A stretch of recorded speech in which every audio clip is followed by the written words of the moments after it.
Bismillahirrahmanirrahim.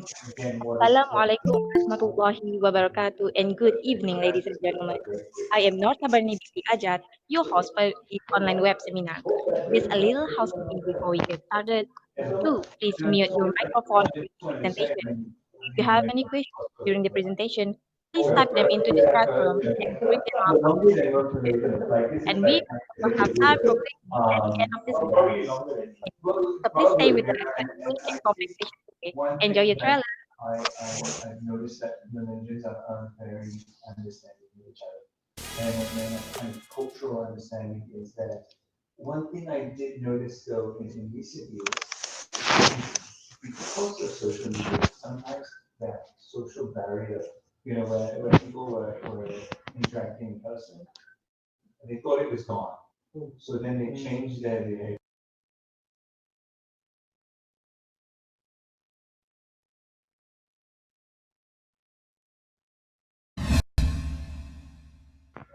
Some of the worst unemployment numbers in this country's history.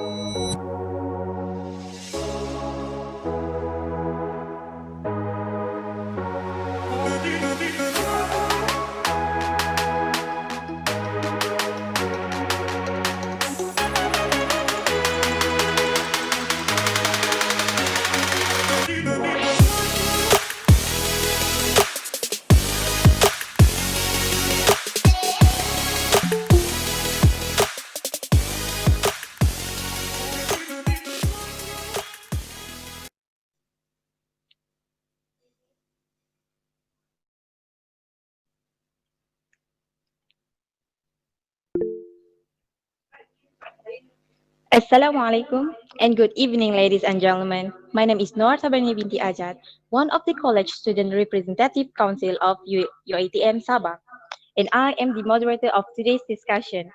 How are you coping with COVID-19? I hope everybody stays safe wherever you are. So, ladies and gentlemen, our international webinar topic for today is graduate employability, attribute, and income generation opportunity. Due to this current pandemic, COVID-19, everybody was shocked, and it was a new scenario for all of us. How to prepare, what to expect, and we're going to discuss it today for our future preparation and strategic planning. We are so pleased and excited to have our three most honorable guests with outstanding achievement from different industries and specialties to share their knowledge and experiences on this matter. So without further ado, we would like to welcome our first panelist, Mr. Nordin Abdullah. Mr. Nordin Abdullah is an Australian businessman living in Asia. Currently is the managing director of Glenura Sendurian Berhad.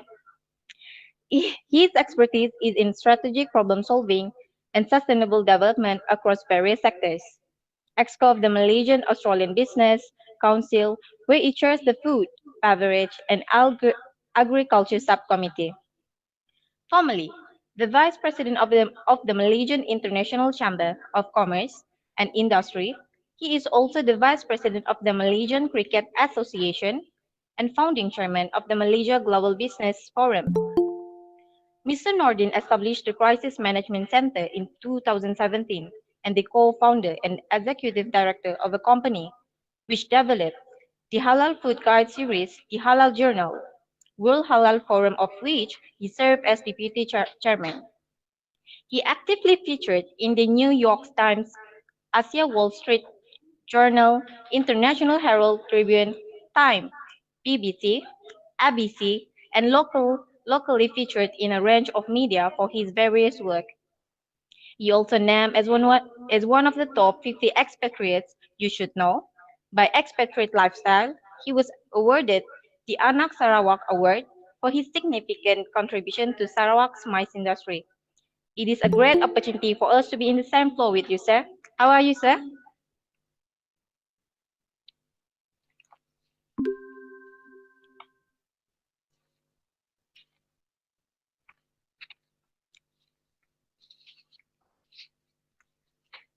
All right.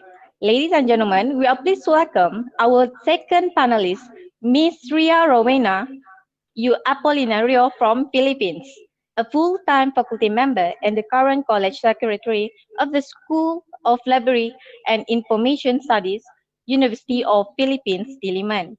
Being active in academic research, prior to being a faculty member, she was the head of librarian of the Learning Resource Center of the Southeast Asian Ministers of Education Organization, Regional Center for Educational Innovation and Technology, Temio Inotech at Quezon City, Philippines. How are you, Miss Ria? Are Hi, you working everyone. from home right now? Yes, I am. I'm actually at home. Hello, everyone. Good afternoon. It's so nice to be here. Thank you for the opportunity. Thank you as well, Miss Ria. We are so glad that you can join us today. Yeah, the honor is mine too. All right. And now, we honored to have our third panelist, Mr. Muhammad Lokman bin Muhammad Nur Firdauswong. He is the Brand Acquisition Consultant, Business Development Fashion Department, Shopee. He has extensive knowledge of e-commerce space, has been working with many brands, celebrities, and government bodies to educate on board sellers to expand their business in Shopee.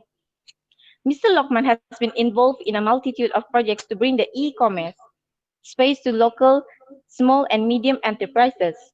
Some notable projects include program PKNS, Raya Bersama Shopee, My Digital SME Roadshow with DG Malaysia, and the current ongoing project collaboration between Shopee and Perbadanan Usahawan Nasional Berhad PNB, which is Rakan Usahawan PNB.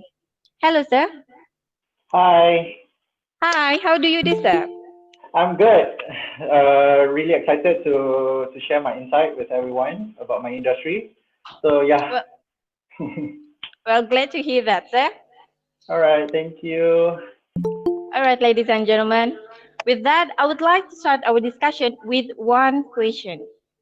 Do you young graduates have acquired the required skills demanded by employers? Ask yourself, after investing your money and time to get yourself educated, do you finally obtain the skills that would make employers out there hire you? Hence, with that, let us proceed with our main agenda. Graduate employability is one of the main agenda for higher learning institutions to ensure the graduates get employed. However, due to this pandemic COVID-19, graduates have been affected all over the world. My first question would be for Mr. Nordin. What do you think about this pandemic that affecting the graduates and how the graduates would mitigate the unemployment issues? And as one of the key player in the industry, what do you expect from your prospective employee to possess the attribute needed? Without further ado, please welcome.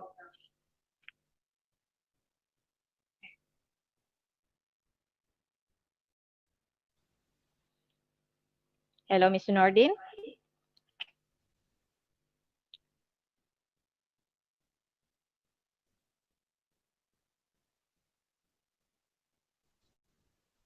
Calling for Mr. Nordin.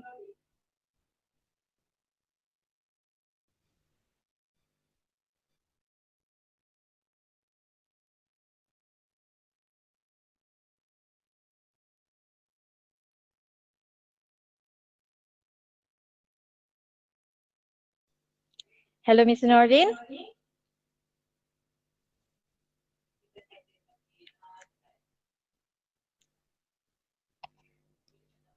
Let us give some time for Mr. Nordin. I believe that he's maybe doing some preparation.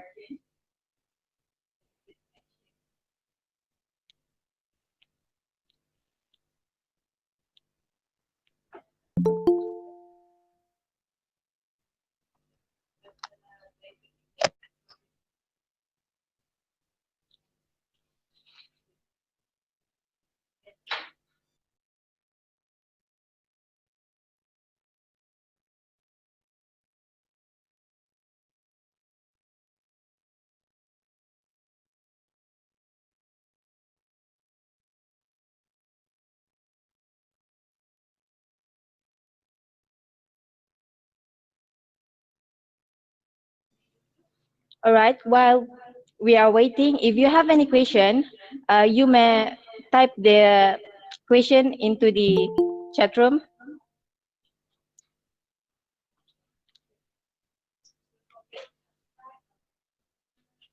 And do not forget to subscribe our YouTube channel and like as well.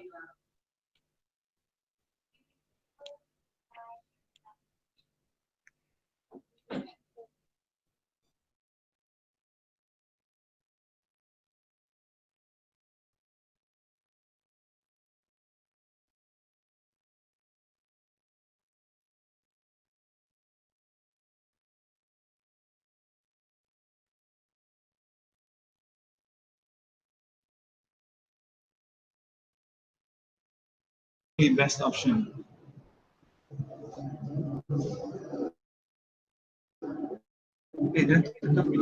Hello, Mr. Nordin.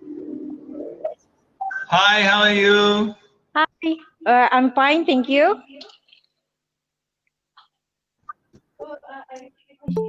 I would Good to hear. like to repeat my question. Okay, sure. All right. All right, Mr. Nordin, what do you think about this pandemic that's Yes. affecting the graduates and how the graduate would mitigate the unemployment issue? And sir, as one of the key player in the industry, what do you expect from your prospect employee to possess the attribute needed? Without further ado, please welcome.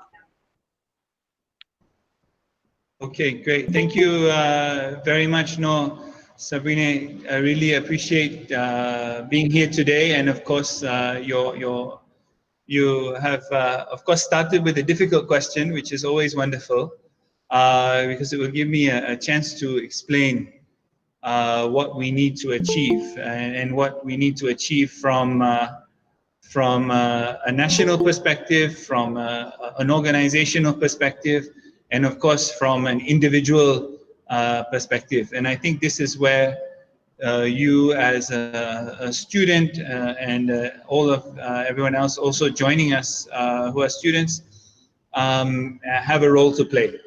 So in reality, of course, the pandemic has hit very hard, and we've seen globally massive amounts of unemployment. Unfortunately, in Malaysia, when we look at the Malaysian statistics, the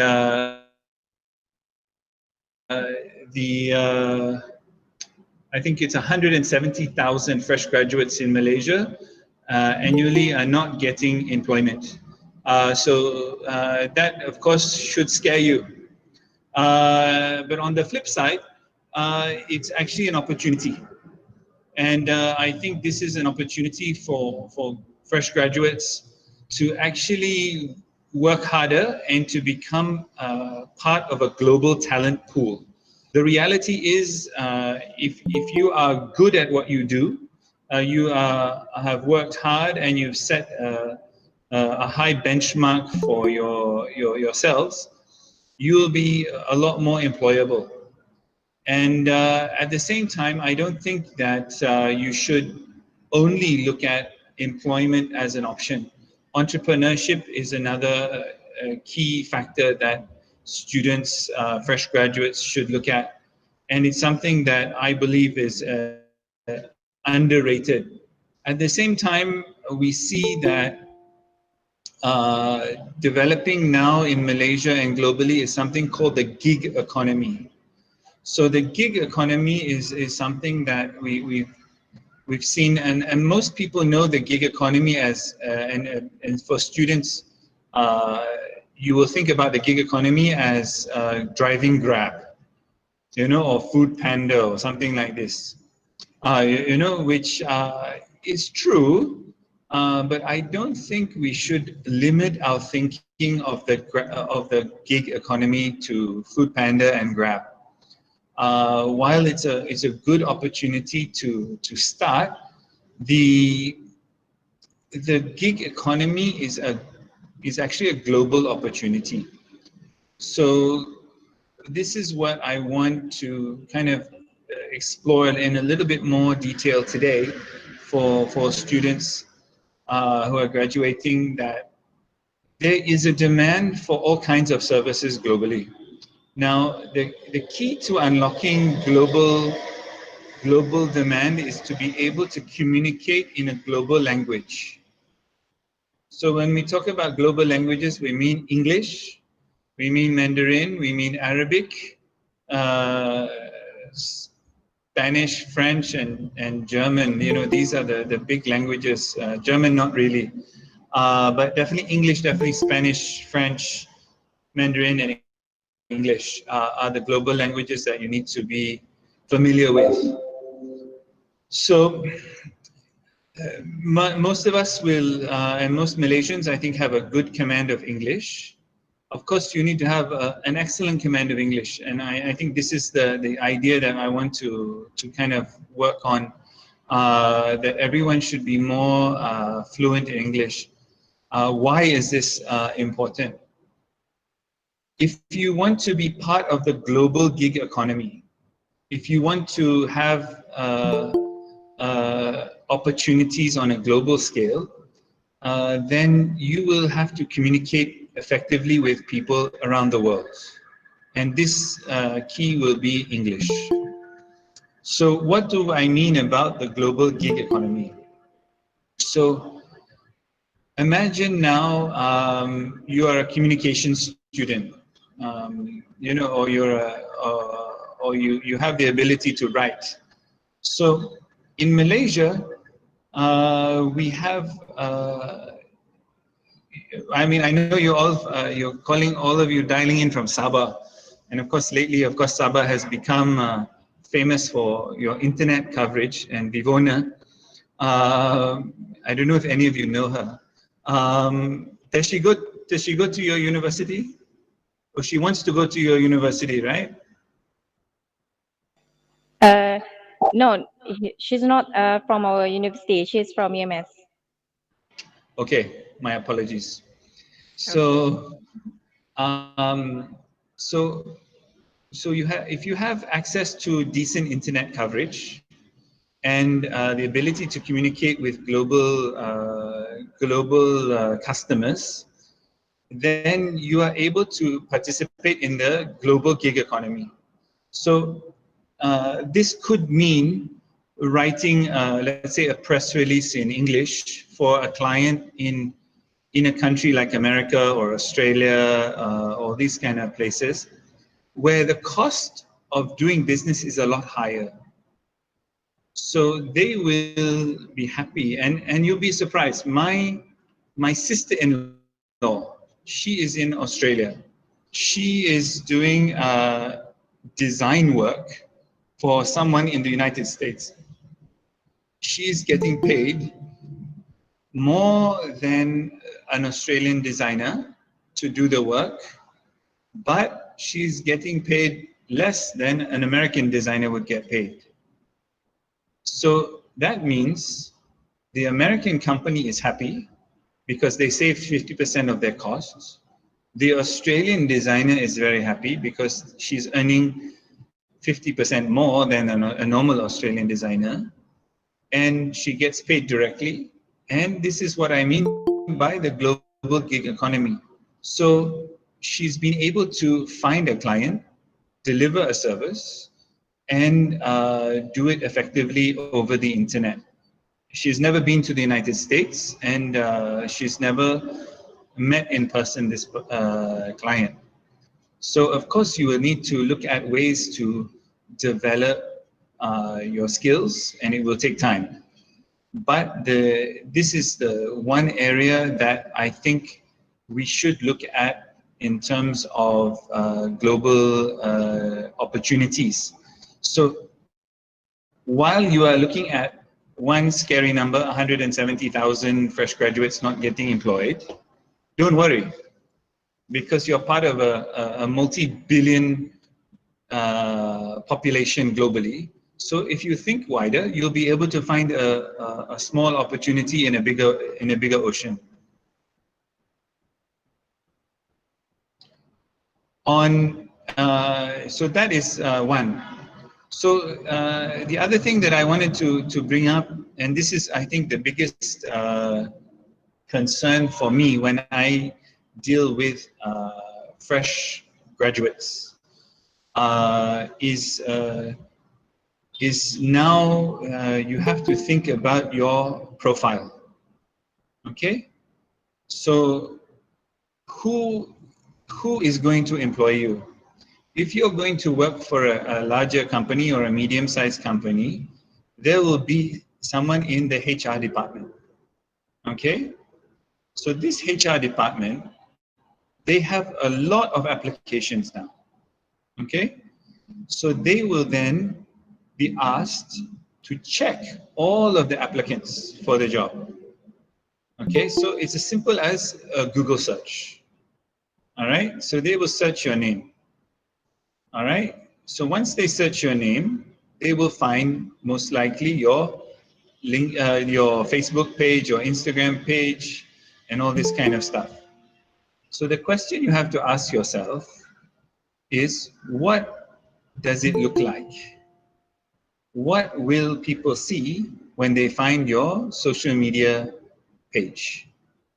All right, so the next thing you have to think about is making sure what they find makes you an employable candidate. So I don't know how many of you have your own LinkedIn page. Okay, LinkedIn page, LinkedIn profile. And it needs to be updated, and it needs to have correct English, correct spelling, and include all your volunteer work, all your different efforts that you have done, and that you're able to work remotely, because everyone is working remotely now. You know, I can tell you in my organization, I have someone in Perak, like literally my PA right now, she is in Perak. You know, someone else who is in my project team is in KL, she's in Brickfields. In fact, she's right here with me right now. You know, say hi, Danu. Hello. The only one in KL. So she's the one helping me to dial in today. All right. So another one, someone else is in Kelantan. I have another one of my interns is in Bali. Another one is in Brisbane, in Australia. You know, so we have it. They're all over the world now, from Kelantan, Perak to Bali and Brisbane. So and Johor, another one. You know, it's everyone is working remotely. So don't think for the next 5 years that you will go and work in an office somewhere. This idea is an old idea. It's not going to happen. 90% of you will have an arrangement, even if you work for the Malaysian government right now. 90% of all government servants in COVID-19 affected areas have to work from home. So you have to prepare yourself to be mobile, to be effective also when you are mobile. So you have to be able to work anywhere at any time. So this also makes you very good at working in the global gig economy. So if you're able to do that, you're able to work, because now you are working remotely, whether you're in the gig economy or not, you're working somewhere else. You know, and I can tell you the amount of Zoom meetings I have, the amount of these things is a lot. So become good at this. Become good at dealing with people anywhere in the world. Okay, this is the simplest piece of advice. So when we go back to LinkedIn, okay, I want to get this key thing. So the HR girl, you know, usually in most cases is a woman, okay, in HR departments, in Malaysia especially. She will check on you. She will search your name. Now, what kind of photo will they find in your profile? Okay, are there photos of you doing funny things on Facebook or all this? So if there is, there better not be. You have to sanitize your social media. The other thing is you have to empower the decision of these people, and if you say that you're doing volunteer work, make sure your social media also shows where you're doing your social media, social work. So prepare your LinkedIn profile well, because they will search. Then you have to prepare your resume well. If you do not prepare your resume well, you will not even get approved. I can tell you, the last internship I advertised on LinkedIn, I had over 200 applicants. 200, yeah. And I can tell you, the simple first cut was only if your resume was neat and tidy, there was no mistakes and all these things. Even however amazing your grades were, I didn't care. Why? If you can't get your resume right, you're not going to get your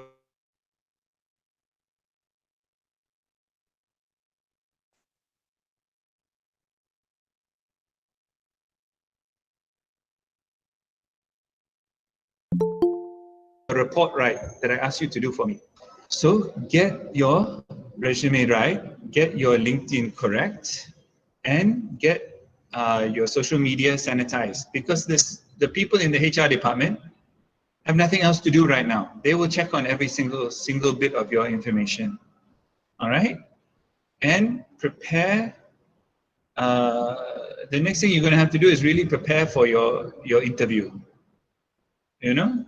So if you've practiced your interview, you know, if you've never practiced talking to people over the internet about yourself, you better practice with your friends.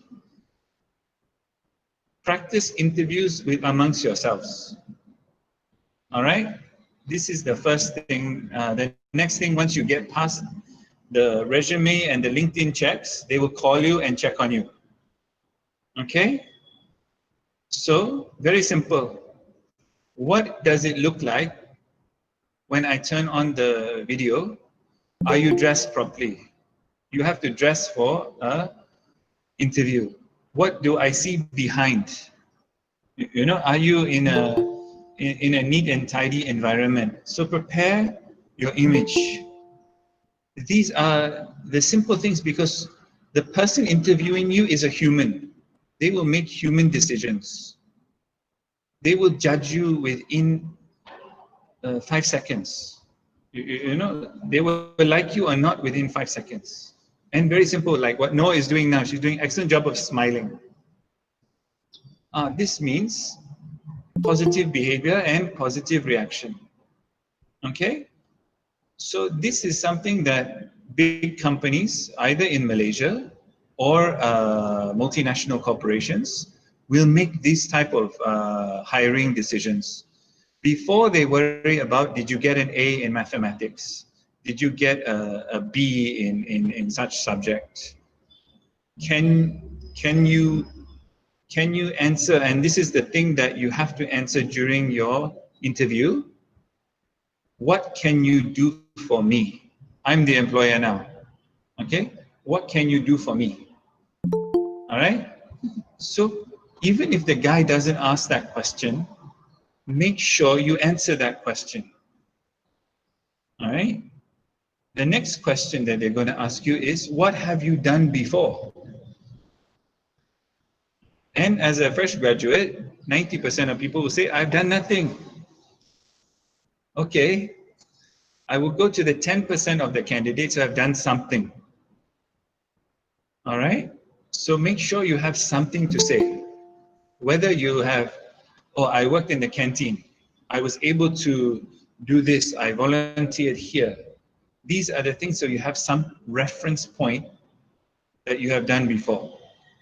Okay? Even if it's, I babysat my little brothers and sisters, you know, there has to be something in your personality that will show that you can do something for me, that you are responsible, that there is a track record of good behavior.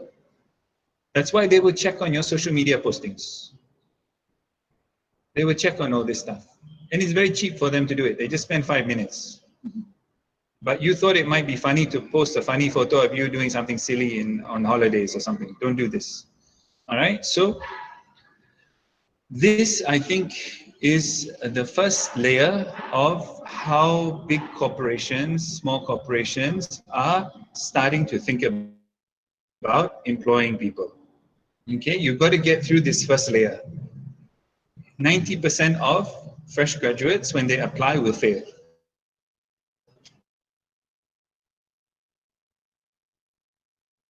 Don't make these small mistakes. Make sure your resume is good. How do you know what is a good resume? Google it, find out, clean up any mistakes. You know, these are very small things which make a huge difference. Okay? The other thing I want to say to everybody, before I hope I can have some question and answer because I have to rush also, but if anyone has any questions and answers, is now because of COVID-19, there's a lot of things changing. So there are a lot of opportunities for you to move in where you didn't have the opportunity before. So you have to be incredibly positive and look for the opportunities. A friend of mine out of Singapore got data from LinkedIn recently. Recently, LinkedIn has posted over 3 million jobs. Okay? Those means there's a lot of jobs available. But you have to be the one who gets called up for the interview. You have to be that. So you have to be flexible. You have to demonstrate that you are able to work remotely, especially because you're all in Sabah right now. You know, and you know, you know, everyone here in KL is very worried about you guys. I can tell you. You know, I hope and pray that you're all safe. You know, and I really, you know, appreciate the level of pressure and stress that you guys are under, and your parents are under, and everyone is under because of what is going on there. Use this opportunity to position the fact that you are able to be resilient during this crisis. The fact that you're able to do this stuff, you didn't stop. And put this as part of your resume, that you are able to do this during the Sabah COVID-19 crisis. Because people will respect that. So you have done something. You have survived the COVID-19 crisis in Sabah. Okay?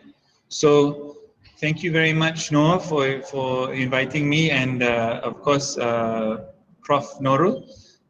We really appreciate this opportunity to speak to everyone today.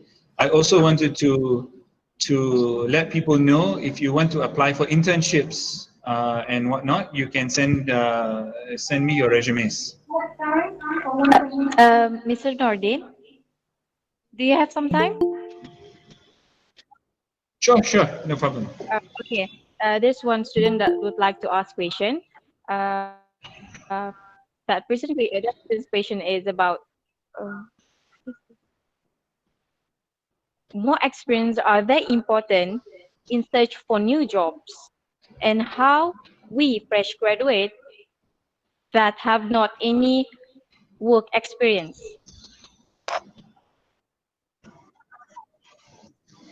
So you have to repeat the question. I can't. How do we get the experience? Because nowadays, work experiences are very important. Employers tend to look your work experiences before taking you as their employee. I didn't exactly get the question, but I think it's to do with how do you show experience if you don't have experience. Yes, exactly. Okay, now you have spent how many years studying at university? 3 years. 3 years. Okay, so Yes. you invested 3 years of your life Yes. to get a degree. Okay. Yes. Good. Now go and invest some more time in yourself if you don't have a job to volunteer somewhere. Okay? So go and volunteer and do it for 3 months. So you have something to show for yourself. So you can say, look, I volunteered to work at this place, and try if you can, okay, to make it at an organization that looks good. Let's say, for example, you can't, but let's say you can volunteer at Petronas or Petronas Association or Petronas. Wow, you already volunteered for Petronas. It looks good on your resume. So try to find the nicest organization to volunteer for, so that you can, one, do something for the association or the organization, and two, you will actually learn something in those 3 months. And then when you're in the interview, you're able to talk about your experience. All right? All right, thank you very much, Mr. Norton, for the great explanation. Ladies and gentlemen, I can feel the vibes to be more proactive, and I can see the bright future of us, the graduates who will conquer the world. We wanted to thank Mr. Norton for his time, as he has to leave now for another international event. Thank you, sir, for the fruitful session. My pleasure, and you guys stay safe and keep working hard. You too, sir. Thank you. All right. Next, Right. we move on to Ms. Ria. Graduates' employability is a matter that should be taken seriously, as a failure for young or fresh graduates to be hired become contributing factor that leads to the increasing rate of unemployment.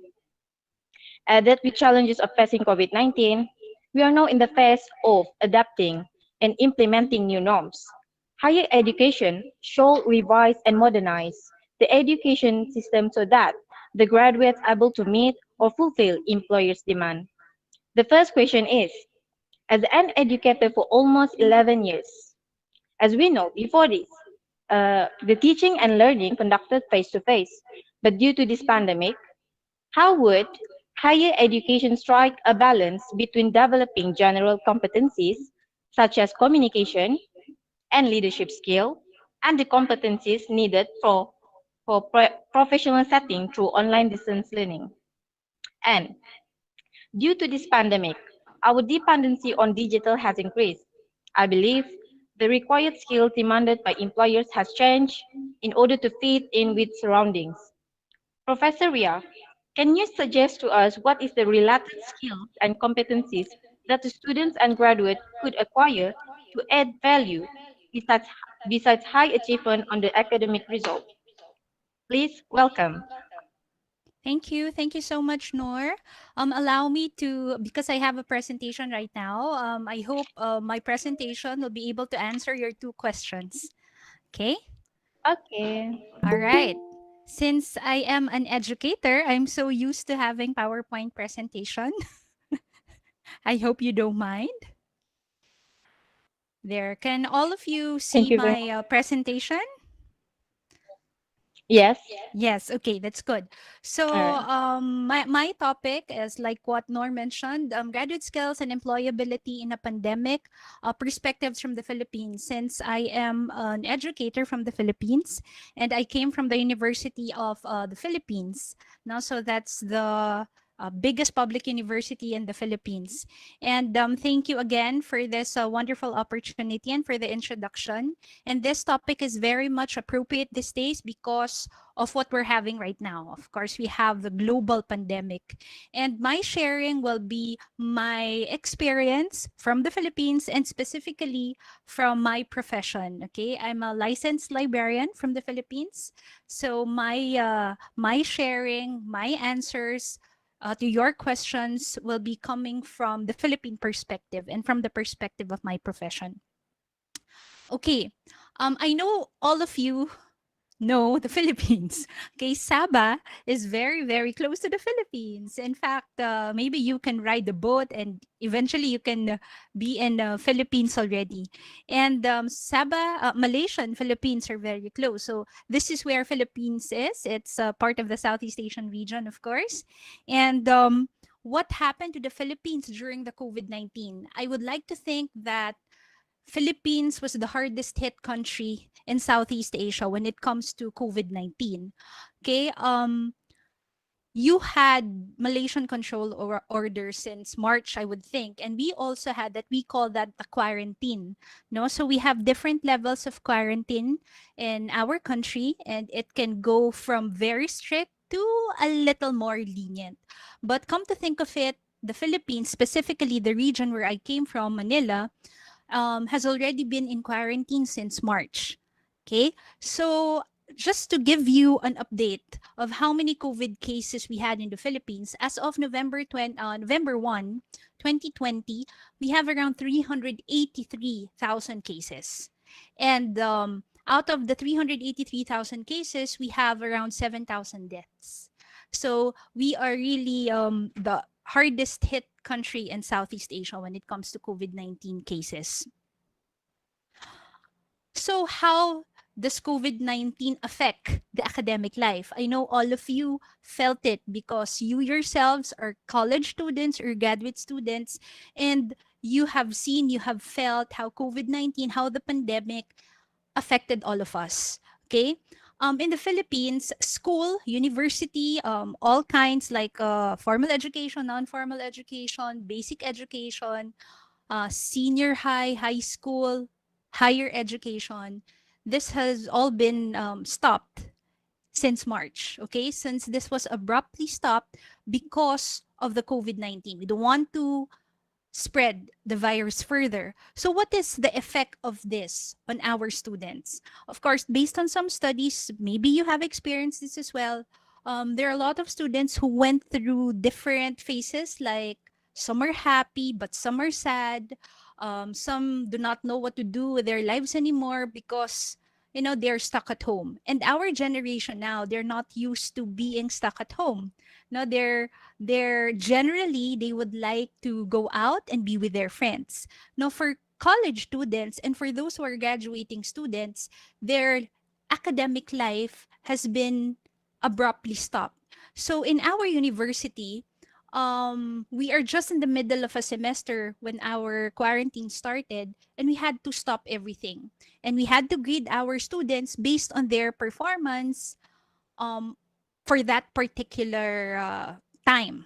Okay. So if we think that they still need to submit some requirements, then they were able to submit some requirements.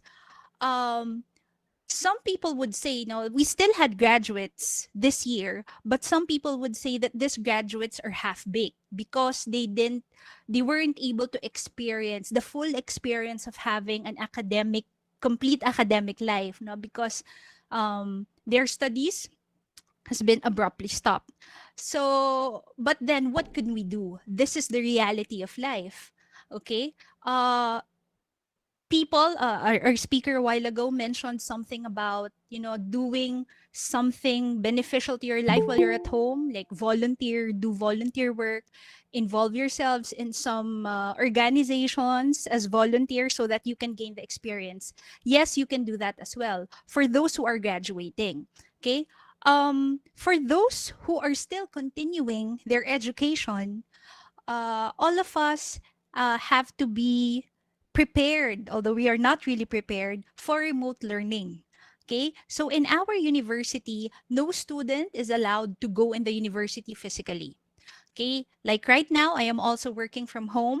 I prepared my space so I can teach my students. And because of this remote learning, remote setup, what skills do we need now? Okay, what skills do we need? What tools are needed when we're doing this remote learning setup?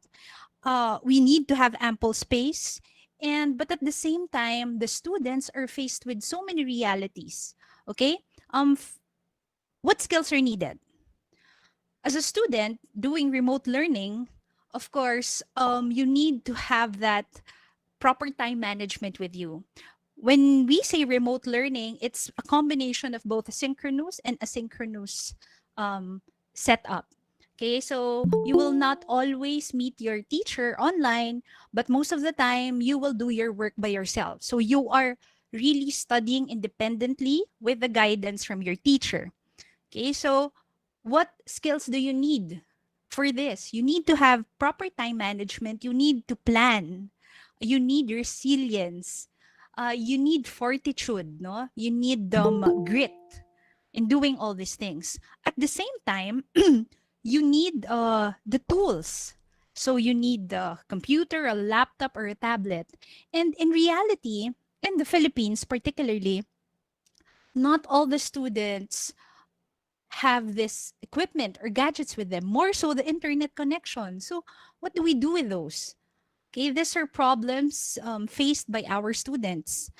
Other students would say when you're doing remote learning, you need ample space. Not all households have that ample space. Some are saying that you really cannot concentrate when you are at home. Do you agree? You really cannot concentrate when you're at home studying because home, when you're at home, you are normally called by your parents, or you have brothers or sisters who need your help. And sometimes you are the one doing the groceries and doing some errands for your family. Because as college students or graduate students, you're the more able body. Okay? So you are faced with so many realities in life. And more than that, some of our students are really affected by this COVID-19. So many things happening and so many things affected the academic life of student because of this pandemic. How about employability? Our speaker a while ago mentioned, gave a lot of tips on how we can be more marketable, our new graduates be more marketable and find or land jobs after they graduate. And we know that this particular pandemic affected a lot of us. There are a lot of unemployed people, more so youth who recently graduated. In fact, in the Philippines, DOLE, the Department of Labor and Employment, they estimated around 10 million workers who will lose their jobs this year because of the COVID-19 pandemic. And what particular sector industries are these workers from? They're from the tourism industry, they're from the restaurant industry, and the transportation industry. Because we are in a control order, or in the Philippines, we call it quarantine, the movement of people are very limited. Restaurants are closed, more so public transportation are closed, and also tourist spots are closed. So there are a lot of people losing their jobs. But what can we do? We have to prioritize the health of the people. So there are a lot of people who are unemployed because of the pandemic. Another one, this article, COVID-19 seen triggering youth employment crisis. So this was just recently published last October 31, 2020. And this report was made by Asian Development Bank and the International Labor Organization. And they mentioned that specifically young Filipinos who are supposed to enter the job market this year will find it harder to gain employment because of the COVID-19 induced recession, with more than 1 million in potential jobs to be shed if the virus cannot be contained by September. And until now, the virus is not yet sustained. Okay, so we are still in quarantine, but with movement already. But still, it will never be the same as before. So sharing with you this report, which you can download online. This is available online. It's there. The title of the report is Tackling the COVID-19 Youth Employment Crisis in Asia and the Pacific. So this is the most recent publication of ADB with regards to employment. And this is about Asia and the Pacific. So Philippines and Malaysia are included. So what are the key points in the report? Okay, first, now, the COVID-19 pandemic has triggered a massive disruption of labor markets. Okay, nearly 220 million young workers. When we say young workers, the youth, these are based on UNESCO standards. These are individuals ages 15 to 24 years old. So the pandemic has triggered a massive disruption of labor markets. Okay, the youth are particularly vulnerable because um, they are the people who the employers can easily dispose of. Why? Because they're very young, so they're not yet regular or tenured employees, and sometimes we call them like contractual employees. So they are the individuals who are easily disposed of when we need to minimize our number of employees in a company. Okay. Another key finding is that the usual challenges of youth employment are heightened in economic crisis. In fact, even before COVID-19, there are already a lot of challenges for youth. I think one aspect was mentioned a while ago by Nor when you asked our speaker, like, how can the new graduates compete with those people who have more experience? And that's actually a reality. And this particular pandemic made it more difficult for the youth. Okay, so these are normally the people who get into, less secure, lower wage employment with limited legal rights or social protection and representation. Okay. Another finding is that the pandemic impacts the prospects for you through three channels. First, it was mentioned the job disruptions from reduced working hours and layoffs because of the pandemic, because of the closure of our restaurants and all the other offices. There is reduced working hours, and a lot of people have been laid off. And normally, those who will be laid off are the younger ones because they are not the people who are regularly employed, no? And also, like I mentioned a while ago, there was this disruption in education and training because the pandemic abruptly stopped our academic life. Okay, so some would say that you are half baked because you didn't complete the whole experience of doing a 4-year course or a 5-year course. It depends on what course you are in. Okay. And there is really some difficulty transitioning from school to work and moving between jobs. So there are a lot of negative impacts of the pandemic for the youth. Okay. Youth in Asia and the Pacific, they face challenging labor market. Like I mentioned a while ago, even before COVID-19, the youth already face numerous constraints. Okay. More so with the pandemic, these are all aggravated and exacerbated. So it made it more difficult for the youth, thus having unemployment rate with the 13.8% in 2019, compared with 3% for adults and the global youth unemployment rate of 13.6%. So if this was the employment rate last year, imagine our employment rate this year. Okay. Fifth, nearly half of young workers in the region, the Asia Pacific region, were employed in the four sectors, which are hardest hit by the recession because of the pandemic. So these are wholesale and retail, trade and repair, manufacturing, rental and business services, and accommodation and food services. Okay, so a lot of people, a lot of youth specifically, they got laid off.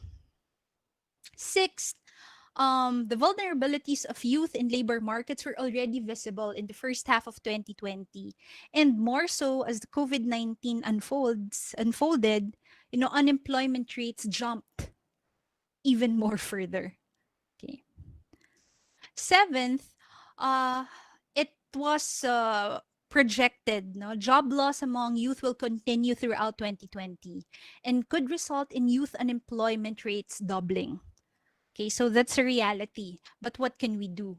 Okay, this pandemic, this is so new to us. Now we are not prepared for this.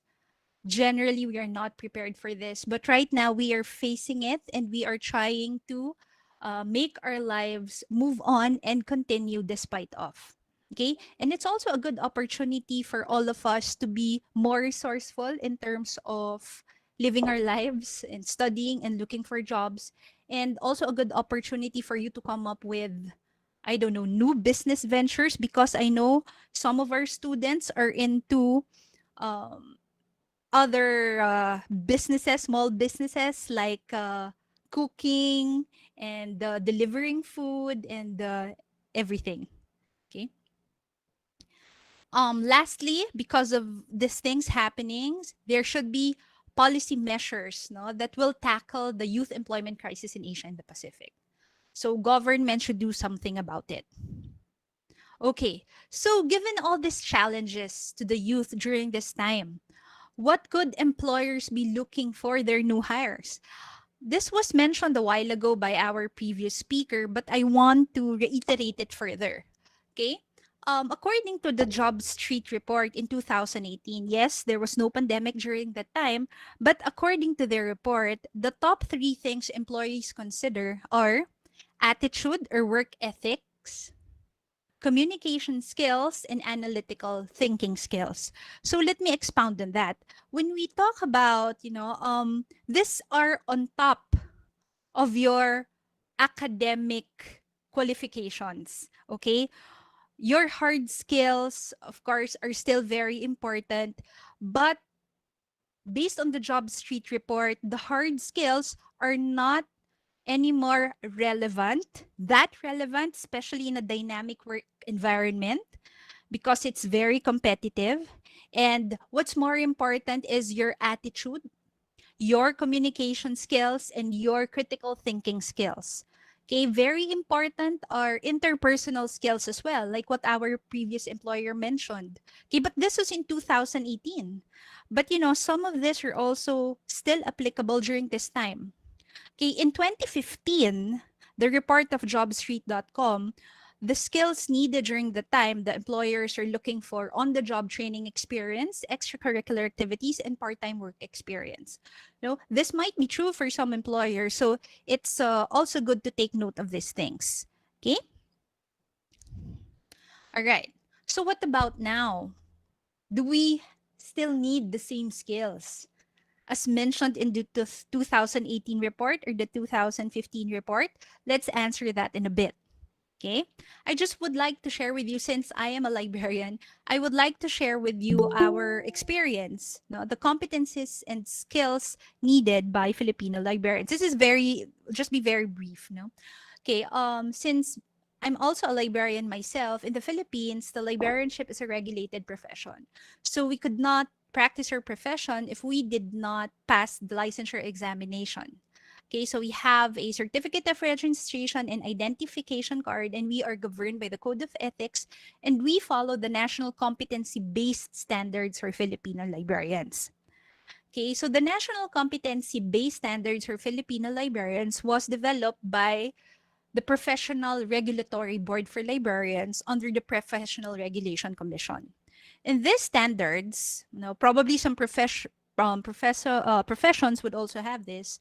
The competencies of librarians are divided into 2. They should have personal competencies and they should also have professional competencies. So when we talk about personal competencies, it is expected that the professional Filipino librarian should have communication skills, customer service, leadership, lifelong learning and personal growth, ethics and values, interpersonal and cultural skills. When it comes to professional competencies, we should have the competencies for managing information sources, managing information services, managing information tools and technologies, and managing information organizations.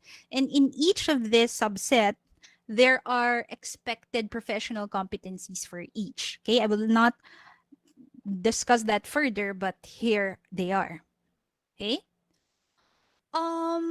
So the National Competency-Based Standards for Librarians was developed in 2015. In 2018, there was a study by my colleague, who's also a faculty member at the University of the Philippines, who explored the profile of a modern Filipino librarian. So she conducted a focus group discussion to select Filipino librarians, and they asked them if, having these skills are still important. Based on the result, based on her research, the librarians mentioned that traditional skills are still very important. We catalog, we classify, we index, we abstract, we do reference services, and we manage information services and organizations. These are still very important. But the non-traditional skills are also important. What are these skills? marketing, and creativity skills, because based on the experience of the respondents, the employers are looking for this. So on top of your expected competencies as a student or a graduate of a particular degree, you are expected to have these. You should have teaching skills, communication skills, networking and public relation skills, advocacy skills, very important, and information technology skills. Therefore, the author painted, no, the competencies of a modern LIS, or Library and Information Science professional. By the way, that picture is a picture of my colleagues, my co-faculty members at the University of the Philippines. And that one, I know maybe you can find me still have short hair then. Okay, so the modern competencies of an LIS professional should be still effective communicator, adaptable to changes, you should be an advocate, and you should be a well-informed mediator of information. Okay? So what are the skills needed now? No?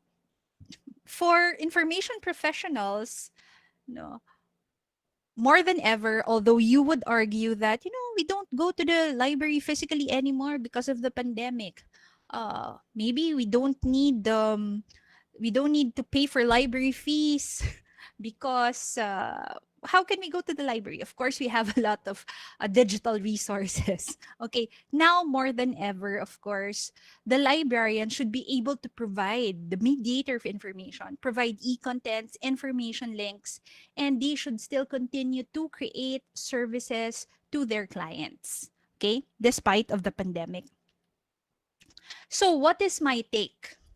Okay, regardless of your profession, based on observation, based on what I've read, based on the literature, based on what I've been hearing, based on our talks from the faculty members from the University of the Philippines, on top of your academic qualifications now, during the pandemic, it's important for you to still have the human skills. And when I talk about human skills, these are interpersonal relationship skills. I know that you may argue that, ma'am, we don't relate physically with people now. Yes, that might be true, but you are communicating with people online. Okay, so interpersonal relationship skills are very important. Working in teams, working in groups, working with people, still very important. Okay, your ability to learn, your resilience, your being adaptive, that's very important skill that you should have, especially now. Now we don't know what will happen, so you should have that resilience in you, and you should have that problem solving skills, the empathy. Okay, the empathy is also needed because we are living in a difficult situation now, in a pandemic. So you should have that empathy, agility, fortitude, and grit, no? Like what I mentioned. Apart from those human skills, you should have the remote learning or working skills. No, all of us now are confronted with the reality that, we, some people, or most people, I would say, are not used to working remotely. Are you? Are you used to learning remotely? Even your teachers are not. Okay, this is actually a shock for both of us, the student and the teacher. So we have to adjust accordingly. Okay, we have to prepare accordingly. If you have gadget problems, your teachers would also have gadget problems. If you have internet connectivity problems, we also have those problems. Okay, but that is the reality now. So we should be ready. When I talk about remote working skills or remote learning skills, you should learn how to work independently on your own time. You should know how to manage your time because this is independent learning. And if you are working, normally they would just give you deadlines. So you should properly plan. Okay, you should plan accordingly. You should have that self-motivation to continue working or to continue studying, the discipline and the commitment, and also the knowledge in digital tools, no, or your tech savviness. Okay, in UP we're using Zoom. Here you're using Google Meet, no?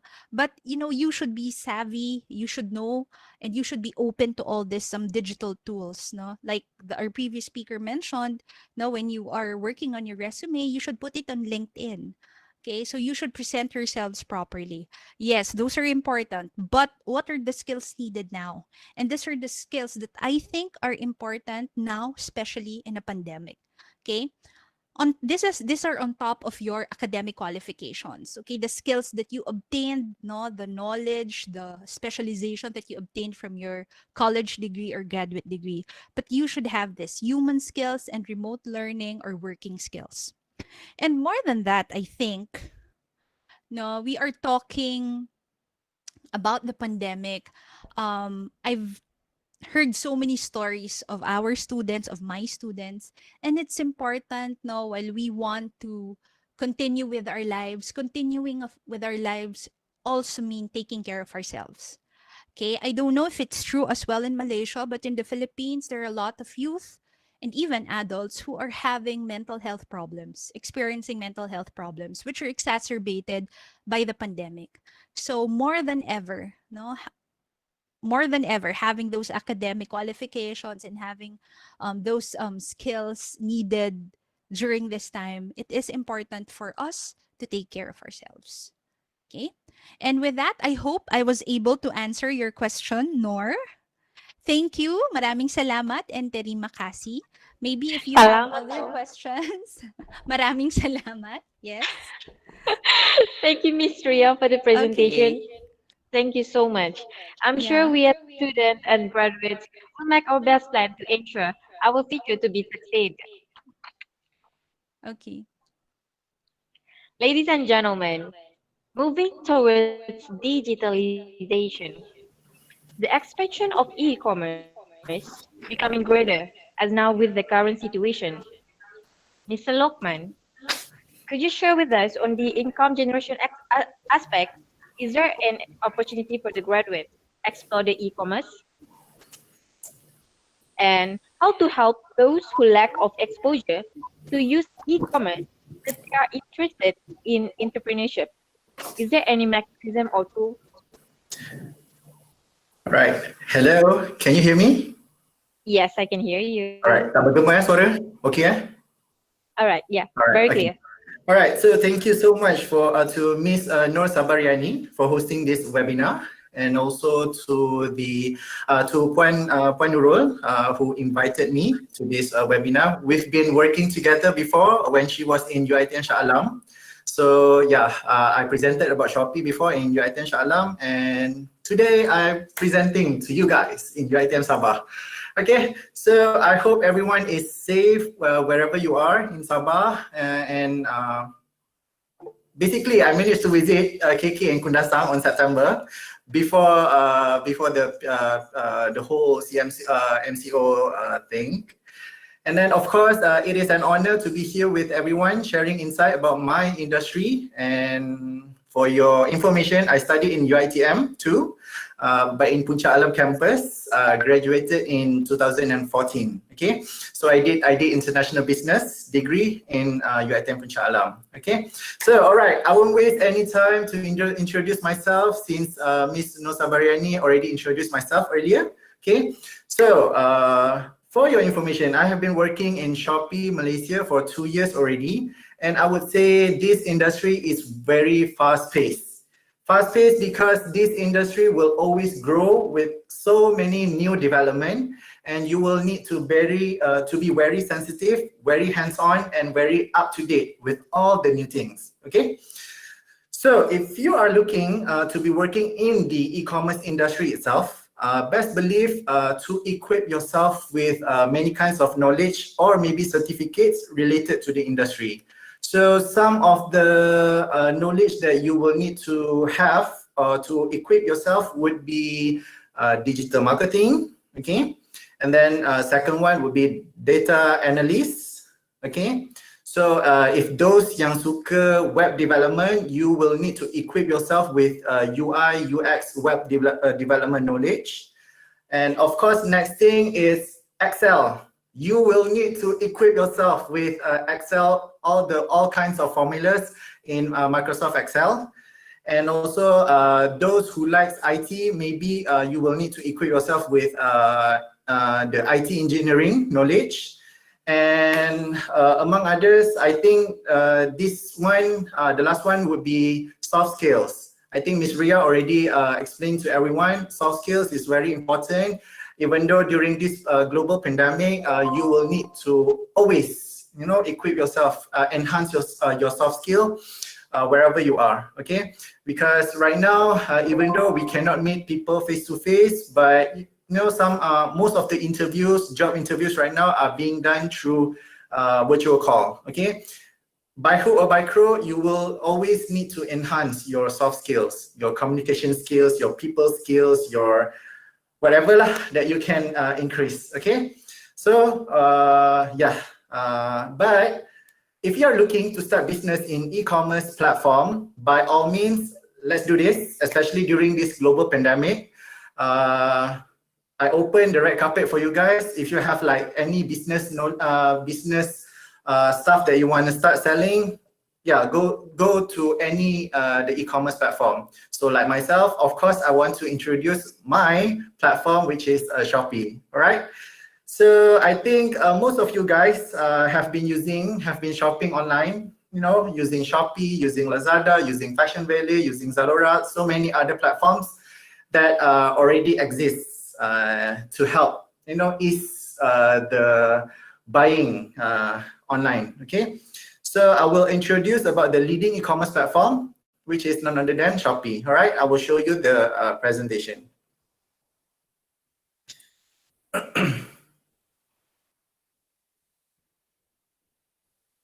Now, where is my? Okay, this one.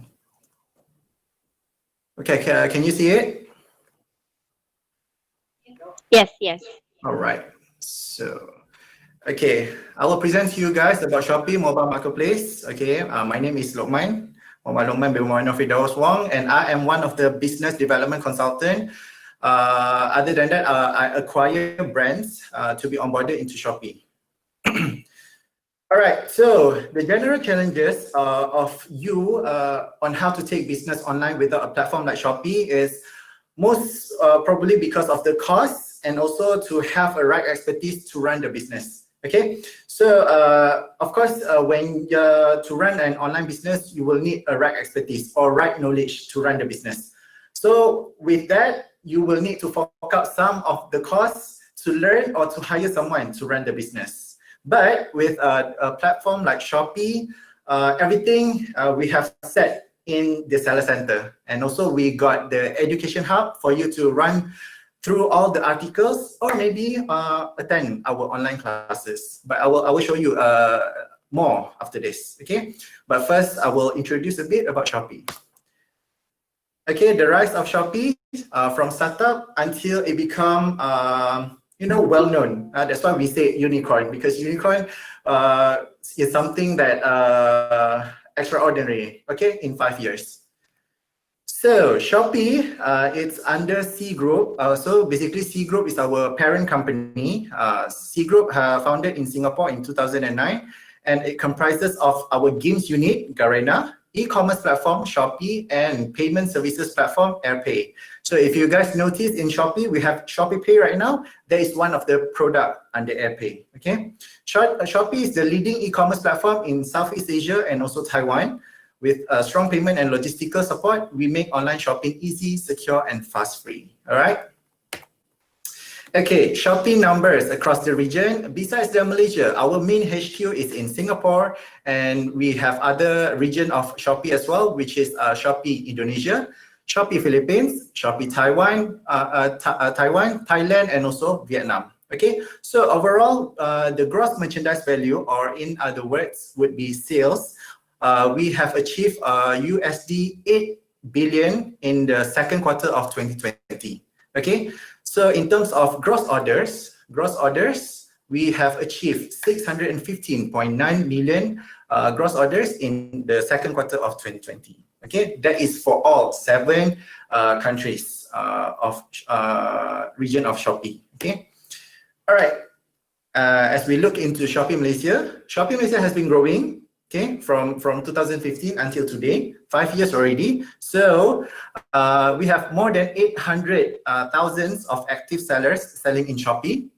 And as for Shopee Mall, so basically Shopee Mall is where we house all the premium brand, all the original brands in Shopee. Okay, so basically you will find a Shopee Marketplace and also Shopee Mall. So if you want to find a Shopee original products, you can go to Shopee Mall and search all kinds of big brands in there. Okay. All right. So for Shopee Mall, we have more than 1,200 brands and retailers on Shopee Malls. So as for our social media, we have presence in Twitter, Instagram, Facebook, and also TikTok. Oh, not forgetting YouTube. Okay, so overall we have around 19 million social media fans. So as for okay, we have one initiative for all our sellers that we call as Shopee University. Okay, so in this Shopee University, every sellers can attend for free, and the classes is conducted online by taught by our Shopee uni trainers. Okay, so as today we have more than 30,000 sellers attended Shopee University.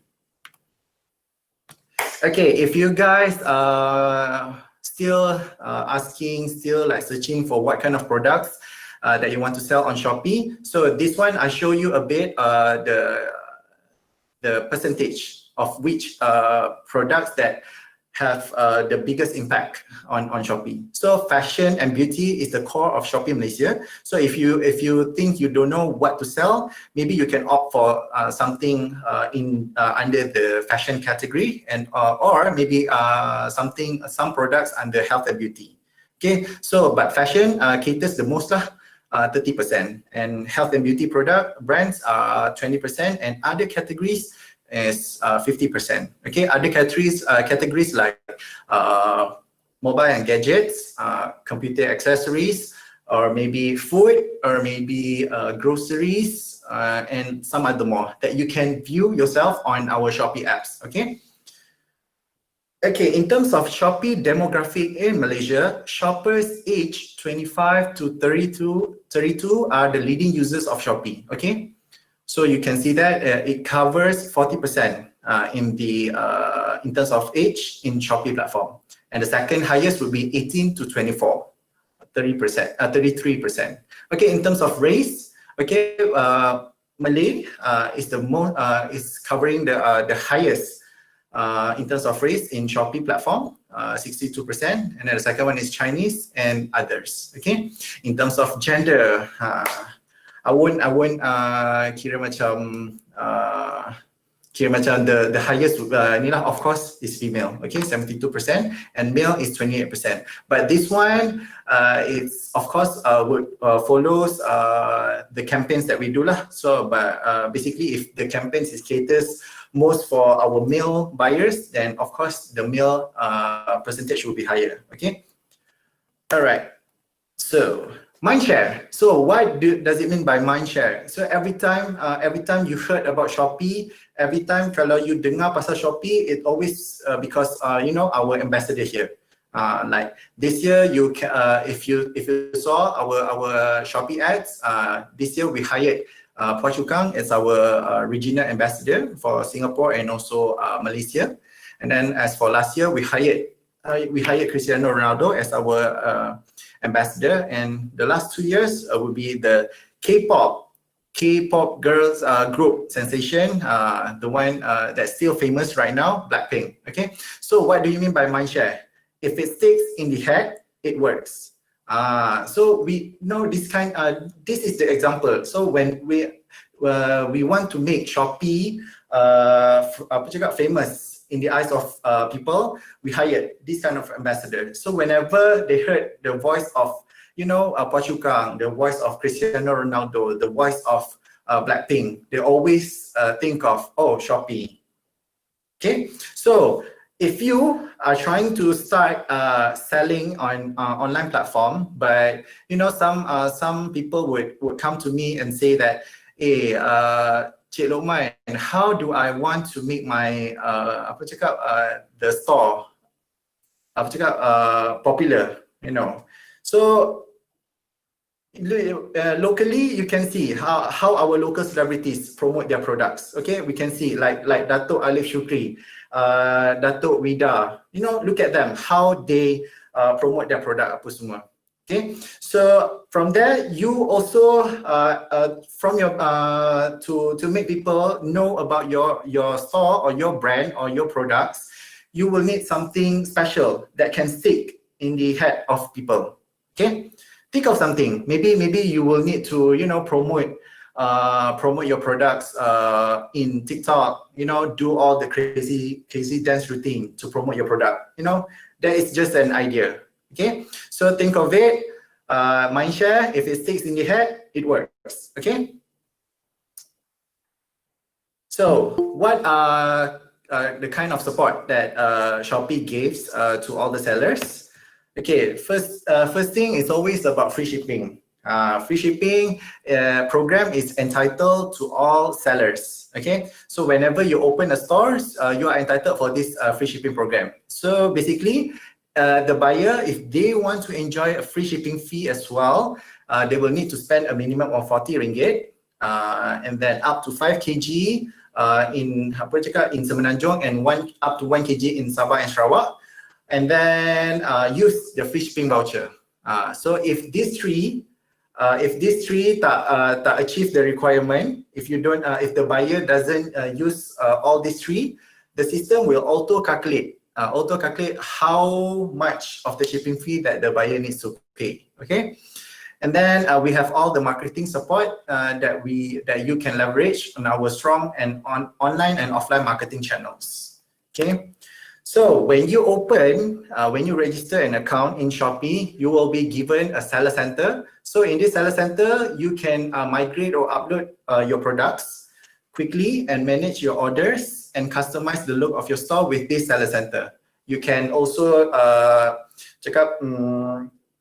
look at your income, how many income that you will get for this month. You can do all sorts of marketing promotions in there. So when you have a Shopee account, you can just log into seller.shopee.com.my to look in the interface of Shopee Seller Center. Okay, the one thing that I always focus on every time I meet my client if they want to start selling in Shopee is this Shopee Wallet. So basically, Shopee Wallet is some sort of security feature provided by Shopee itself to all the sellers and also buyers. So whenever people purchase your products on your store, the money that they pay will go to Shopee's account first, and then you will receive a notification to ship the product. And when you have handed over the product to the courier will start to deliver the product. Okay, when the product has arrived to the customers, only then the customers, after they click order receive, the money will goes into your Shopee wallet. So we have some sort of decrease the chances of people getting cheated during the business transaction. So understand, yeah? Okay. So other than that, we have the marketing tools that you can use in the seller center to create in-store promotions, to participate in many of our campaigns, and issue your own vouchers and bid for your own popular keywords and among others. Okay. So like I said, if you want to know the interface of Shopee Seller Center, just log into seller.shopee.com.my, log into your Shopee account, and you can see all the interface of Shopee Seller Center. Okay, this is the 5 steps to set up your Shopee stores. First, you need to register an account, sign up with a valid and verified login details, registered mobile email, and then upload your listing with mass upload tool or single upload method. You can take a look on the Seller Center, and then set up your shop. You can beautify your shop in the shop profile and whatnot, everything. And then you can start market your brand. You can start promote in your social media, in your Facebook, in your Instagram, in your TikTok, in your YouTube, and so many others way that you can promote your store. Okay, and then after that you can sell online. As easy as that. Okay, it may seem easy to some, it may seem difficult to some, but don't worry. Once you get the hang of it, you are yeah, you can be a sifu after that, basically. Okay. So this the 6-step transaction flow that I have already explained before. So the first order is being made. No buyer order your product and pay with either credit card, debit card, or bank transfer, or other payment method available on Shopee.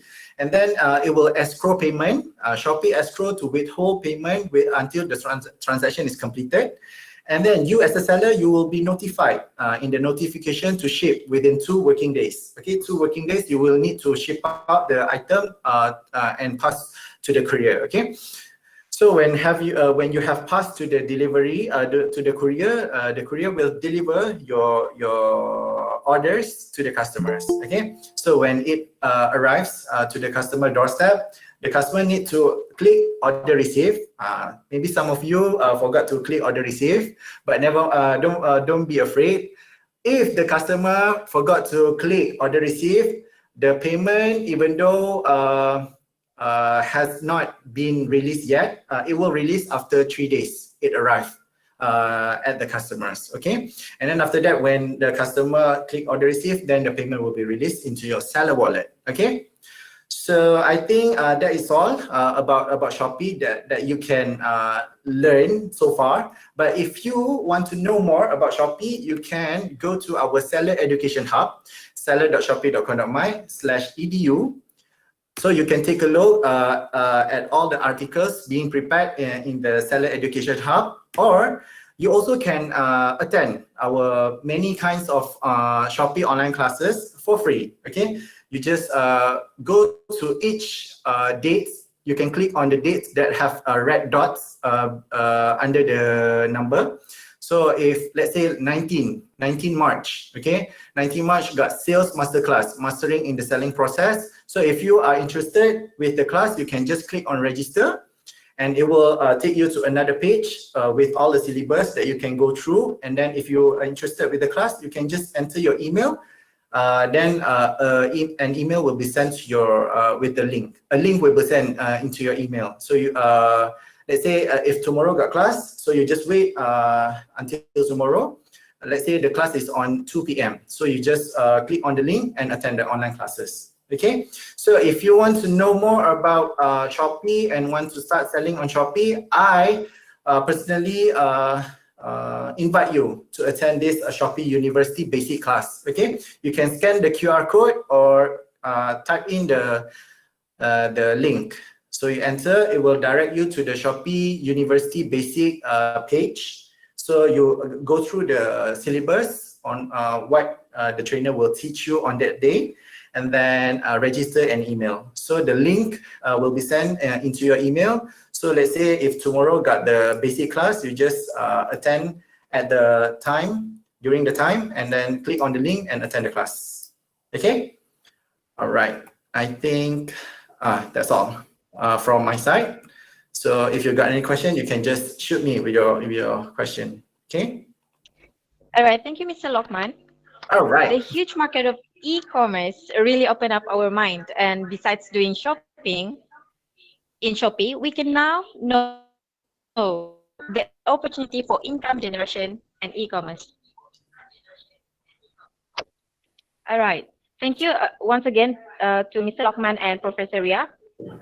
You're welcome. We have several questions from the audience. So the question is for Professor Ria. Mm-hmm. Yeah. Due to this pandemic, how to deal with workforce challenge Mm-hmm. and could you suggest any online training Mm-hmm. courses that students can acquire before graduate? Okay. All right. So thank you. It's a actually very good question. No, that's a question normally asked by students or new graduates. No, what can they do with their time right now because they're not employed formally. So if you are not very busy with the realities of your life, like you are not taking care of a sick or you are not that affected so much by the pandemic, because for some graduates, they can't do these things because they are preoccupied with so many things happening in their lives right now. What I suggest is for you to maximize your time. So how can you maximize your time? If you already have the equipment with you, the tools with you, you have the internet, the proper internet connectivity, then you can attend a lot of online courses. In fact, I just Googled right now. There is in UP we had a lot of free Coursera, yeah, free Coursera online courses that you can attend.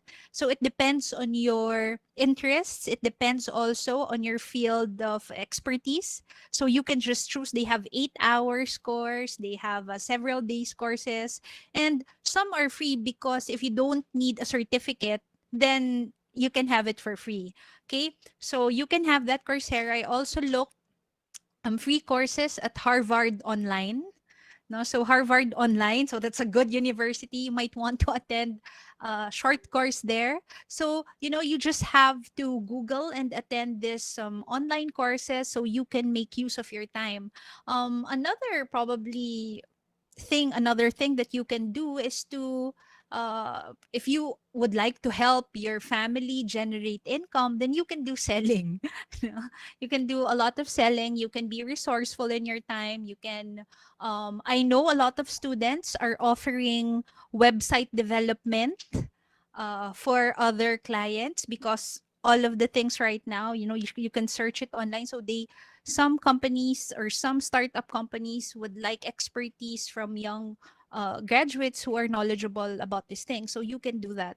Some are auctioning their artworks, some are cooking and selling online. So you can do a lot of things with your time. Just plan accordingly and manage your time, and look for available resources out there, because we have a lot.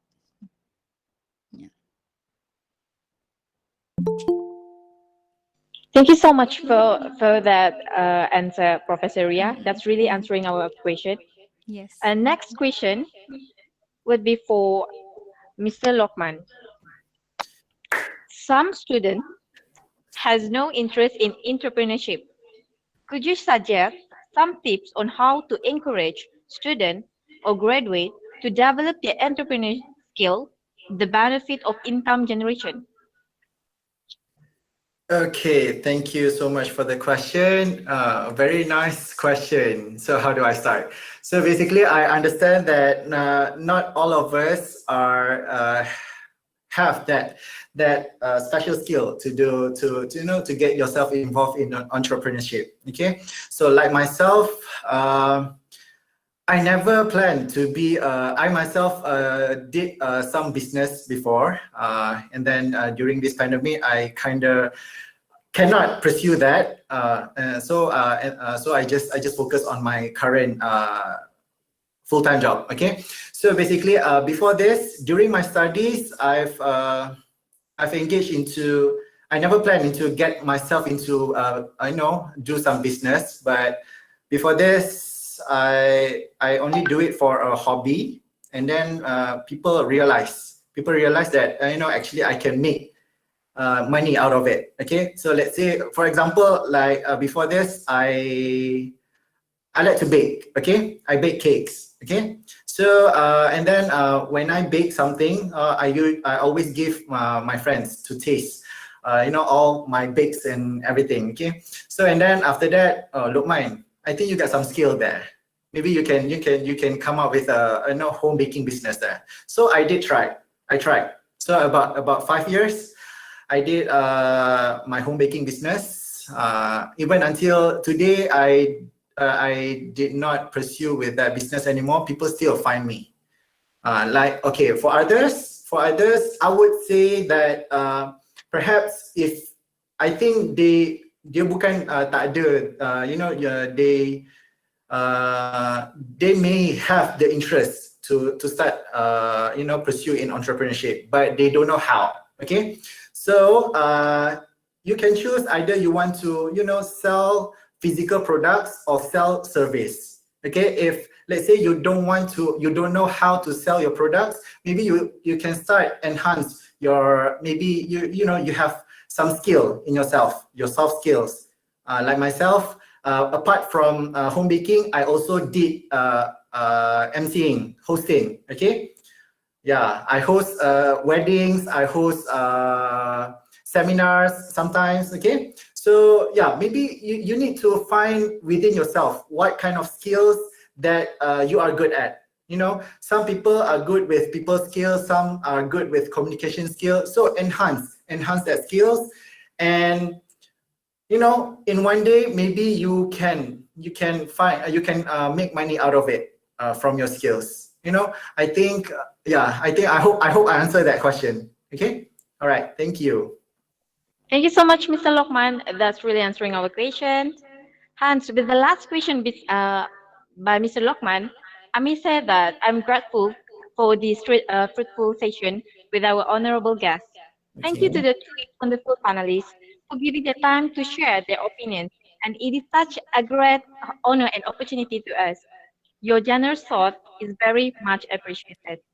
Our discussion has now come to an end.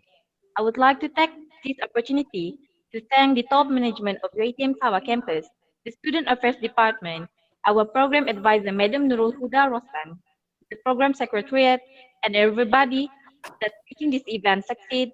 And special thanks to the audience for being here with us today. Thank you, everyone.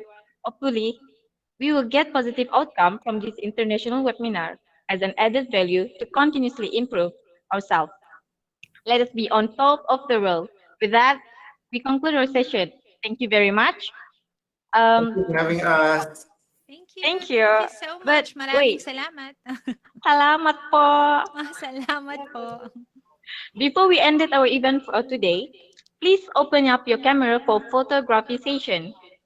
And do fill in the attendance list, and we will email you the e-certificate for attending this program.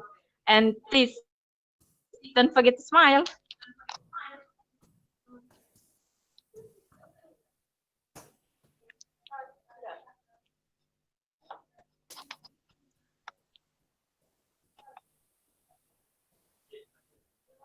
One, two, three. Okay, one again. Once again. Here. One, two, three.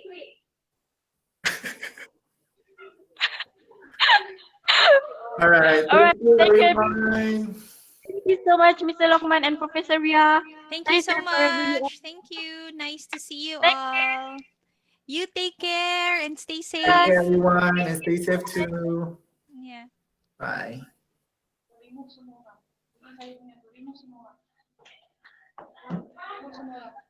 Alhamdulillah. Alhamdulillah.